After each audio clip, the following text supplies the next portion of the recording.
तुम्हारे माँ बाप ना चाहते नहीं है कि कभी भी तुम कमज़ोर बनो, लेकिन जाने अनजाने में तुम्हें कमज़ोर तो बना रहे हैं। अब तुम लोग बहुत ज़्यादा सोच रहे होंगे कि नहीं, किसी के माँ बाप भी नहीं चाहेंगे कि तुम कमज़ोर बनो।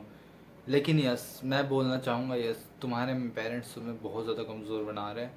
और एज अ इंडियन मैंने सब लोगों को नोटिस करा है, यहाँ पे आसपास जितने जहाँ पे मैं घूमने गया हूँ, मसूरी, देहरादून, मैंने सब लोगों के पेरेंट्स को नोटिस किया है। और मैं यहाँ से बाहर भी जाता हूँ घूमने, तो मैं नोटिस करता हूँ जब तक उनके बच्चों की जान पे नहीं बन के आएगी ना, जब तक ना तो वो उनको पैर हिलाने देंगे, ना उनको कुछ सिखाएंगे खुद से करने को, कुछ नहीं सिखाएंगे। अभी मैं पार्क में था, 2 साल पहले की बात है, तो मैंने एक अंकल को नोटिस करा, वो अपने बच्चे को उठक बैठक लगवा रहे हैं, रोज़ वर्कआउट करा रहे हैं, उसको गधे की तरह वर्कआउट करा रहे हैं। और वो हो क्या रहा है, मोटा मोटा हाथी सांड हो रखा है वो। तो उसको क्यों करा रहे हैं वर्कआउट, अब आप लोग सोचो क्यों करा रहे हैं। उसको हार्ट अटैक आने वाला है, इसलिए करा रहे हैं क्योंकि इतना ज़्यादा फैट हो चुका है कि उसके दिल पे भी थोड़ा फैट स्टोर हो गया है। और जो भी होता है, तुम्हें इतना साइंटिफिक रिसर्च में नहीं जाता हूँ, उसको हार्ट अटैक आने वाला है। इसकी वजह से उसको करना सिखा रहे हैं कि कर ले वर्कआउट, कर ले। और तुम वोट एवर, कुछ भी चीज़ देख लो, कुछ भी, ठीक है, जहाँ पे भी तुम्हारे पेरेंट्स ना तुम्हें कुछ सिखाएंगे नहीं पहले तो। अब मैं गलती नहीं बता रहा हूँ उन लोगों की, वे भी जाने अनजाने में कर रहे हैं जो भी कर रहे हैं, उनको किताब तो ला के दी नहीं किसी ने पेरेंट्स बनने की, तो वो लोग कर रहे हैं, ठीक है, कुछ गलती कर रहा है, फिर उसका परिणाम गलत आ गया। फॉर एग्जांपल ये दिल वाला जो पेशेंट बताया मैंने, बच्चा, तो अब उसमें पेरेंट्स की गलती नहीं है कि उनको फास्ट फूड की नॉलेज नहीं है, उनको कैलोरी डेफिसिट की नॉलेज नहीं है, उनको किसी चीज़ की नॉलेज नहीं है। इसमें उन लोगों की गलती नहीं है, इसमें तो बच्चे की गलती है कि वो क्यों खा रहा है। अब तुम्हें क्या लग रहा है, उसके पेरेंट्स उसको अच्छे से ट्रीट कर रहे होंगे बहुत ज़्यादा, उसको कह रहे होंगे क्यों ठूसता था इतना, क्यों खाता था ये, लाके कौन देता था। तो ये चीज़ कहना चाह रहा हूँ कि तुम्हें खुद से खुद करना पड़ेगा, कोई तुम्हें बचाने नहीं आने वाला। ये तुमने बहुत ज़्यादा जगह सुन ली होगी लाइन, लेकिन ये रियलिटी है। तो तुम कुछ भी कर लो, तुम्हारे पेरेंट्स ही तुम्हें इम्प्रूव करने से रोकते हैं बहुत सारी जगह, और तुम्हें पता भी नहीं चलता। तो मैं ये 5 चीज़ें बताने वाला हूँ तुम्हें, जिसमें तुम्हारे पेरेंट्स का पूरा पूरा हाथ है कि वे तुम्हें कमज़ोर बना के रखेंगे, तुम्हें बॉय बना के रखेंगे, और तुम्हें बी अ मैन, मर्द कभी नहीं बनने देंगे। और तुम्हें बाद में रियलाइज़ होगा कि वही तुम्हें अच्छे से ट्रीट नहीं कर रहे हैं, तुम्हारे पेरेंट्स वही तुम्हें दिखा रहे हैं कि तुमने कुछ तो गलत कर दिया, तुम्हें कुछ आता नहीं अच्छे से करने को। तो इसीलिए मैं कह रहा हूँ कि ये 5 चीज़ें ज़रूर से ज़रूर सीख लेना तुम। नंबर 1, खुद से एक्शन ना लेने देना। अब तुमने बहुत सारी जगह देखा होगा, तुमने एजुकेशन सिस्टम में भी देखा होगा कि तुम्हें दूसरों के ऑर्डर पे चलना पड़ता है, तुम्हें दूसरों से सीखना पड़ता है कि वो कैसे करेंगे। तुम खुद भी कभी एक्शन नहीं ले सकते, तुम्हें लगता है कि मैं करूँगा गलती तो बहुत बड़ी गलती हो जाएगी, मैं गलती नहीं कर सकता। ये सबसे बड़ी प्रॉब्लम बन जाती है आगे जाके। तुम्हारे पेरेंट्स तुम्हें क्या सिखाते हैं कि खुद से एक्शन मत लो, मैं तुम्हें जो बता रहा हूँ वो करो। बहुत सौ के नहीं होंगे ऐसे, गुड जॉब भाई नहीं है तो तुम लोगों के पेरेंट्स तुम्हें ये बता रहे हैं कि तुम ये मत करो, वो मत करो, वो मत करो। तो तुम्हारा क्या होगा, तुम्हारा जो ये कॉन्शियस माइंड है, जो सोचने की शक्ति रखता है, वो ये खो देगा। और वो कभी भी नहीं, तुम खुद भी अपने आप से खुद नहीं सोच पाओगे। तुम्हें जब लाइफ में एग्जैक्टली ज़रूरत होगी ना खुद से सोचने की, तो तुम भी जाके पेरेंट्स से पूछोगे कि मम्मी ये कर लूँ, पापा ये कर लूँ। या फिर तुम कोई भी इंसान ऐसा ढूंढ लोगे जिस पे तुम डिपेंड रहो, जिस पे तुम ये रहो कि जिसको इससे पता चल जाएगा मुझे, क्योंकि मेरे अंदर बुद्धि नहीं है, मैं अपनी बुद्धि को यूज़ नहीं कर सकता। तो ये तो मेन प्रॉब्लम है, ये तो तुम्हें मस्ट अपने दिमाग से निकाल ही देना चाहिए कि मुझे कुछ भी किसी से पूछ के करने की ज़रूरत है। अब ये मत करना स्टॉक मार्केट में खुद से घुस गए हो, पैसे इन्वेस्ट कर दिए, लूज में चले गए बहुत ज़्यादा, ये करने को नहीं कह रहा हूँ। लेकिन बेसिक चीज़ों में तो अपना दिमाग लगा लो, बाल कैसे कटवाने हैं, कितना मैं खाना खा सकता हूँ, क्या मैं खाना खा सकता हूँ, अपनी प्लेट को खाने खाने के बाद उठा के रख सकता हूँ, नहीं रख सकता हूँ। इतनी छोटी चीज़ें तो तुम अपने हाथ में पकड़ के रखो। जब छोटी चीज़ें तुम अपने हाथ में पकड़ के रखोगे तो तुम बड़ी चीज़ें तो खो ही दोगे अपने हाथ से। तो मेनली तो मैं ये कहना चाह रहा हूँ कि अपने एक्शन खुद पुट ऑन करना शुरू करो, चाहे वो थोड़ी बहुत गलती भी हो जाए तुमसे, लेकिन खुद से लेना शुरू करो अपने एक्शन, डिपेंड मत रहो किसी पे। सेकंड चीज़, थोड़ा बैड बॉय बनना सीखो। बैड बॉय से मेरा ये मतलब नहीं है कि गर्ल्स को घुमाते फिरो, ये मेन मतलब नहीं है मेरा। मेरा मेन मतलब ये है कि बैड बॉय बनो, इसका मतलब कि तुम लोग बाहर निकलना शुरू करो। अब किसी किसी के पेरेंट्स के नज़र में ये होता है कि तुम बाहर निकलना शुरू कर रहे हो ना, तो तुम बेकार में आ गए। तुम थोड़े लोफर दोस्तों के साथ घूम रहे हो ना, जो मज़े लेना जानते हैं, थोड़ा चिल मारना जानते हैं दिन दुनिया में, तो उनके साथ घूम रहे हो तो तुम बहुत ज़्यादा बेकार हो गए हो। तुम्हें अगर थोड़ी सी डिसरिस्पेक्ट किसी की नहीं करनी आती, तुम सबको जी जी करके बोलते हो, तुम किसी को तू करके नहीं बोल सकते हो तो तुम बेकार बच्चे हो। इस वाले मेंटेलिटी से बाहर निकलो, क्योंकि तुम्हें बहुत सारी जगह ज़रूरत पड़ेगी जहाँ तुम्हें कभी किसी को मारना भी पड़ सकता है, किसी को पीटना ही पड़ सकता है, किसी को गाली भी देनी पड़ सकती है। मैं कह नहीं रहा हूँ ये चीज़ें तुम्हें करनी है, गाली तो मत दो किसी को भी, लेकिन तुम्हें बहुत सारे जगह पे ज़रूरत पड़ेगी जहाँ तुम्हें एग्रेशन दिखाना पड़ेगा। और वो तुम्हारे घर में बहन है, वो तो तुम्हें गंदा बच्चा बना के रखता है ना अगर तुम गुस्सा करते हो। तो ये मेन मोटिव है मेरा कि तुम अपने हाथ में जो भी चीज़ है वो करना सीखो खुद से। तो ये मैं चाहता हूँ कि तुम लोग चाहे कितनी अच्छे बच्चे हो, तुम सबको जी जी करके बोलते हो, लेकिन तुम्हें बैडली बिहेव करना भी आता है लोगों के साथ, तुम्हें नो बोलना भी आता है लोगों के साथ। जो तुम्हें काफ़ी पेरेंट्स होंगे जो सिखा देंगे, लेकिन मोस्टली नहीं सिखाते। मोस्टली उनको तो गुस्सा करना आता है पेरेंट्स को, उनको आता है एग्रेशन करना, तुम लोगों ने देखा होगा। लेकिन जब तुम कभी एग्रेशन में जाते हो, मैं घर में नहीं कह रहा हूँ, कहीं बाहर, तो सब तुम्हें सिखाने लग जाते हैं। लेकिन वहीं अगर तुम सामने वाला अगर तुम्हारी डिसरिस्पेक्ट कर रहा है और तुम प्यार से बिहेव कर रहे हो, तो तुम्हें सुनाएंगे उल्टा पेरेंट्स। तो इसलिए कह रहा हूँ ये सब चीज़ें सीखो, क्योंकि उनकी नज़र में भले ये बेकार बात हो, लेकिन अगर तुम नहीं करोगे ना ये बेकार बात, तो तुम्हारी रिस्पेक्ट ख़त्म हो जाएगी घर के थ्रू। तुम्हें घर में भी लोग ज़्यादा रिस्पेक्ट नहीं देंगे अगर तुम्हें आती नहीं है चीज़ें। तुम्हें सामने वाले से कैसे बिहेव करना है, अपने आप का कमांड कैसे रखना है, अपनी प्रायोरिटी कैसे सेट करनी है, अगर तुम्हें नहीं आता तो तुम्हें बहुत ज़्यादा लाइटली लेंगे। बाहर वालों को तो छोड़ो, घर वाले भी तुम्हें बहुत ज़्यादा लाइटली लेंगे। थर्ड चीज़ जो मोस्टली पेरेंट्स को बहुत ज़्यादा चुभेगी, लेकिन तुम अपनी एडवाइस सामने वाले को देना शुरू करो, मतलब कि अपने घर वालों को भी देना शुरू करो, ठीक है। अगर तुम्हें कुछ पता है, तुम्हें उनसे ज़्यादा अच्छा आता है, तो हमेशा अपने मुंह को बंद करने की ज़रूरत नहीं है। अगर तुम्हें अच्छे से आता है तो तुम बता सकते हो ना कि इस तरीके से होगा।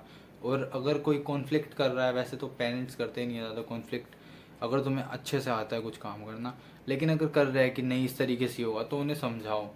बहुत सारे लोगों को पेरेंट्स से वार्तालाप करना ही नहीं आता, मॉम डैड से कैसे बोलना है वही नहीं आता, क्योंकि पूरे दिन चुप चुप रहो चुप रहो चुप रहो यही सुनते हैं, तो वे घर में आके चुप ही बैठ जाते हैं, बाहर भी बोलना छोड़ देते हैं। तो मैं कह रहा हूँ बोलना शुरू करो, अपने पेरेंट्स से बोलना शुरू करो, कैसे भी तरीके से बोलना शुरू करो, विद रिस्पेक्ट, तमीज़ से, लेकिन उनसे बोलना शुरू करो। किसी भी टॉपिक पे बोलना शुरू करो, लेकिन तुम बोलना शुरू करो, क्योंकि तुम अगर शुरू करोगे ना अभी से, तो तुम्हारी बॉन्डिंग एक तो अच्छी हो जाएगी, तुम एक दूसरे को अच्छे से जानने लग जाओगे। और मोस्टली ये नहीं चाहते, डैड तो नहीं चाहते कि ये मुझे एग्जैक्टली जान ले, क्योंकि फिर थोड़ी सी ना बहुत सारी जगह पे तो रिस्पेक्ट तुम्हारी इंसेन बढ़ जाएगी, लेकिन बहुत सारी जगह पे डैड की रिस्पेक्ट थोड़ी बहुत कम भी हो सकती है ना, अगर वो सब कुछ शेयर करने लगेंगे अपनी लाइफ का। तो इसकी वजह से वो कुछ पार्ट छुपा के रखते हैं, उस पार्ट को कवर अप रहने दो जो उनकी डिसरिस्पेक्ट थोड़ी बहुत कर रहा है, लेकिन मेनली उनके पूरी लाइफ को जानने की कोशिश करो, क्योंकि तुम्हारी बॉन्डिंग इससे बहुत ज़्यादा अच्छी हो जाती है। तो तुम बात करना शुरू करो, क्योंकि वो शुरुआत में नहीं मानते हैं, ऐसा दिखाते हैं कि मैं इंसान नहीं हूँ, मैं ज़्यादा प्रोवाइड एंड प्रोटेक्ट कर रहा हूँ, तो मैं तुमसे अच्छे से बात नहीं कर सकता, या फिर कुछ भी। तुम लोगों ने देखा होगा इंडियन डैड कैसे होते हैं। तो बात करना शुरू करो, स्टार्ट करो, इससे बहुत ज़्यादा तुम्हें अच्छा मिलेगा लाइफ में, तुम्हें बहुत सारी चीज़ सीखने के लिए मिलेगी अगर तुम बात करना शुरू करोगे। और शुरुआत में डैड हमारे खुलते हैं नहीं इंडिया में, तो मैंने ये देखा है, जहाँ मैं घूमने गया हूँ बाहर, मैंने हर जगह में ऐसे ही देखा है। तो खुलना शुरू करो अपने डैड के साथ, ज़्यादा अच्छे से बात करना शुरू करो। फोर्थ चीज़, तुम गर्ल्स से बात करना शुरू करो। इंडिया में पेरेंट्स के दिमाग में ये है बहुत सारे लोगों के कि नहीं, वो ना लड़कों के दिमाग में ये डाल देते हैं कि अगर तुम लड़की से बात करोगे ना तो तुम गंदे बच्चे, तुम लड़की से बात नहीं करो तो तुम अच्छे बच्चे। मैं कह रहा हूँ दोनों बकवास है। अगर तुम्हें गर्ल्स से बात करनी नहीं आती है तो मोस्टली पूरे भारत में, पूरे दुनिया में आधी पॉपुलेशन तो गर्ल्स की है ना। तुम्हें कम्युनिकेशन तो करनी पड़ेगी, कभी बिजनेस में मीटिंग हुई, कभी तुम्हें कुछ काम पड़ रहा है तो वहाँ गर्ल्स भी मिलेगी, कभी डॉक्टर है तो वहाँ भी गर्ल्स मिलेगी, तो तुम्हें वहाँ पे बात ही नहीं करना आता तमीज़ से, तो फिर क्या घंटा तुम अपना बिजनेस ग्रो कर पाओगे? तुम अच्छे से बता थोड़ी पाओगे डॉक्टर को कुछ अपनी कि मेरी प्रॉब्लम क्या है बॉडी के साथ। तो इसीलिए मैं कहता हूँ एज अ वो भाई, मैं तुम्हें कह रहा हूँ कि तुम सब चीज़ ट्राई करो अपनी लाइफ में, ठीक है। और बेकार चीज़ कुछ चीज़ छोड़ देना, नशे वगैरह।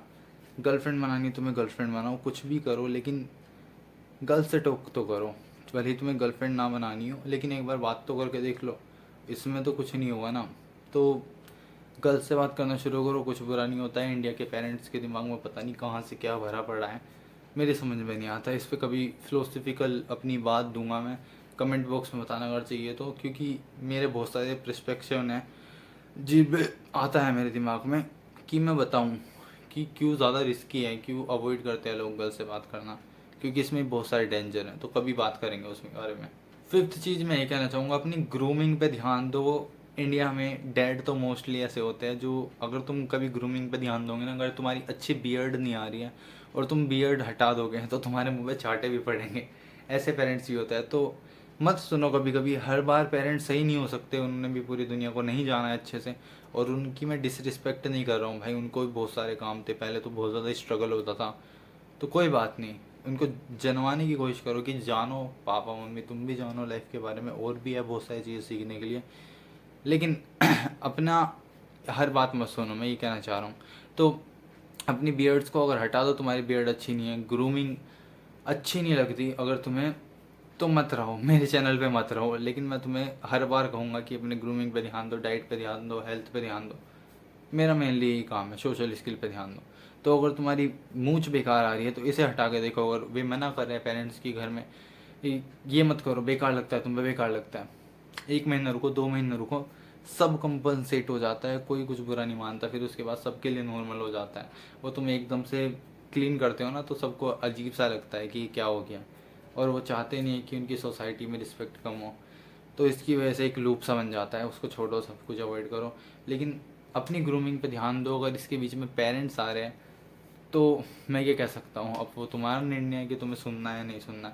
मेरे अकॉर्डिंग तो 1-2 महीने सुनना बंद करो, 1-2 महीने बाद वो कहना ही बंद कर देंगे, ये कहना चाहता हूँ। और तुम लोग अपनी डाइट पे भी ध्यान दो। मोस्टली इंडिया के पेरेंट्स में ये प्रॉब्लम होती है कि वो वे प्रोटीन भी कंज्यूम नहीं करने देते। बहुत से मंगलवार को एग्स नहीं कंज्यूम करने देते कि तू मंगलवार को एग्स नहीं कंज्यूम कर सकता, तो शनिवार को, तो सोमवार को। बहुत सारी प्रॉब्लम है इंडिया में, ठीक है। लेकिन कोई बात नहीं, सब प्रॉब्लम को एक साइड रखते हैं। और मैं तुम्हें बताता हूँ कि तुम्हें नहीं सुननी है कोई चीज़ें, ठीक है। अगर तुम्हारे घर में सोमवार को एग्स खाने बंद है तो तुम बाहर जाके खा सकते हो, इसमें कोई प्रॉब्लम नहीं है। बस तुम्हें सॉल्यूशन ढूंढना है, प्रॉब्लम पे हमेशा फोकस नहीं करना है। प्रॉब्लम मिल गई, उसके बाद सॉल्यूशन ढूंढना है। अगर तुम्हें वे प्रोटीन कंज्यूम नहीं करने देते तो तुम्हारे पास बहुत सारे घर में ऐसे प्लेस होते हैं सीक्रेट, जो तुम्हें पता होता है, वहाँ छुपा के रख दो। एक स्कूप निकाल के खाया, जिम में रख दो, एक स्कूप निकाल के खाया, फिर वहीं पर रख दिया। बहुत सारे सॉल्यूशन होते हैं। तो 5 चीज़ें मैंने तुम्हें मेन बता दी, जिससे तुम्हारी लाइफ में बहुत ज़्यादा अच्छा रिजल्ट मिलेगा और तुम मर्द की कैटेगरी में आने लग जाओगे, बॉयज़ की कैटेगरी में नहीं। क्योंकि जैसे जैसे तुम्हारी अपनी ज़िंदगी तुम्हारे अपने हाथ में आने लग जाएगी ना, तो तुम्हें खुद ही कॉन्फिडेंस फील होगा, तुम्हें खुद ही बाहर जाने का मन करेगा, तुम्हें खुद ही काम करने का मन करेगा, अपना पर्पस ढूंढने का मन करेगा। और मैं ये चाहता हूँ अपनी ज़िंदगी अपने हाथ में लो, किसी के भी हाथ में मत दो। चाहे वो पेरेंट्स हो, चाहे कोई और हो, कोई भी हो तुम्हारे खास हो, मत दो। चाहे वो तुम्हारी गर्लफ्रेंड हो, चाहे तुम्हारी वाइफ हो, चाहे तुम्हारे बच्चे हो, किसी के हाथ में तुम्हारी हाथ की लकीर नहीं होनी चाहिए और ज़िंदगी नहीं होनी चाहिए। क्योंकि किसी का इतना बड़ा हक नहीं बनता कि तुम्हारी ज़िंदगी को कंट्रोल करे। तो अपनी ज़िंदगी अपने हाथ में लो। बाय बाय, यही कहना चाहता। लास्ट में बहुत अच्छा कोट है, अगर इसे नोट करना चाहते हो तो कॉपी में लिख लेना। अपनी ज़िंदगी किसी के हाथ में नहीं देनी है, ठीक है।